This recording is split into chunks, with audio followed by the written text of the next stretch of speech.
আমার পশ্চিমবঙ্গের প্রিয় বোনেদের বলছি, তোমরা যারা চাকরি দেখে বুড়ো বুড়ো কাকুগুলোকে বিয়ে করেছো, সেই চাকরিগুলো তো গেল মায়ের ভোগে। তার জন্য তোমাদের আমি বলতে চাই, সরকার বদলাও, বয়ফ্রেন্ড বদলিও না। গেল তো চাকরিগুলো, গেল তো, খেলো তো। সে পার্থ অর্পিতা সব টাকা খেয়ে জেলে খেয়ে বসে আছে। এবার তোমাদের স্বামীদের সেই চাকরিও খেয়ে নিল। এখন কি করবে তোমরা বলো বোনেরা? এখন তোমরা কি করবে বলো? তোমাদের এখন কি রাস্তা আছে তাই বলো। এদিকে তোমার ইয়ং বয়ফ্রেন্ডও গেল, এদিকে তোমার বুড়ো কাকু চাকরিওয়ালা কাকুও গেল। এখন তোমরা কি করবে? কি করবে আমাকে বলো। হ্যাঁ, তোমরা চিন্তা করো না, লক্ষ্মীর ভাণ্ডারের 1000 টাকা পাবে, সেই টাকাতে তোমাদের সংসার চলে যাবে।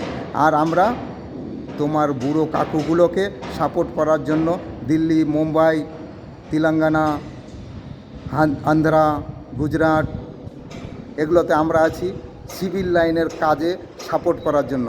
এসে আমাদের হেল্পারি করবে, আমরা ওদের কাজ দেব। কি কাজ? কোনো কাজ নেই। একটু ভারী হবে, একটু স্যাটারিংয়ের প্লেট তুলতে হবে, জ্যাক তুলতে হবে, মুন্ডা তুলতে হবে, মাই বোনের কাজ করতে হবে, 10 তলা 15 তলা 50 তলা উপরে চড়তে হবে। ভাগ্য থাকলে ভালো করে বাড়ি ফিরে যাবে, আর না ভাগ্য থাকলে বাড়ি ফিরতে পারবে না, এখানে পড়ে মরে যাবে। সে প্যাকেট হয়ে বাড়ি যাবে, বাড়ি গিয়ে গ্রামের লোক 2-4 জন এসে দেখবে, কান্না করবে, বাস চলে যাবে, পুঁতে দেবে নদীর ধারে কিংবা শ্মশানে পুড়িয়ে দেবে। আর কি করবে? তাই তোমাদের বলছি, সরকার বদলাও, বয়ফ্রেন্ড বদলিও না। শেষমেশ গেল তো, বুড়ো কাকুকে ধরেছিলে চাকরি দেখে, সে কাকুরও চাকরিটা গেল। করো, এখন কি করবে করো, বেশি চিন্তা করো না। আমরা আছি বাইরে বসে, আমরা ব্যবস্থা একটা করে দেবো, এখানে পাঠিয়ে দেবে। সিভিল লাইনে স্যাটারিংয়ের কাজ আছে, করবে আমাদের সাথে। কি অসুবিধাটা আছে? আমরা করছি না? আমরা পশ্চিমবঙ্গ থেকে বাইরে এসে কাজ করছি, ওরাও এসে করবে আমাদের সাথে।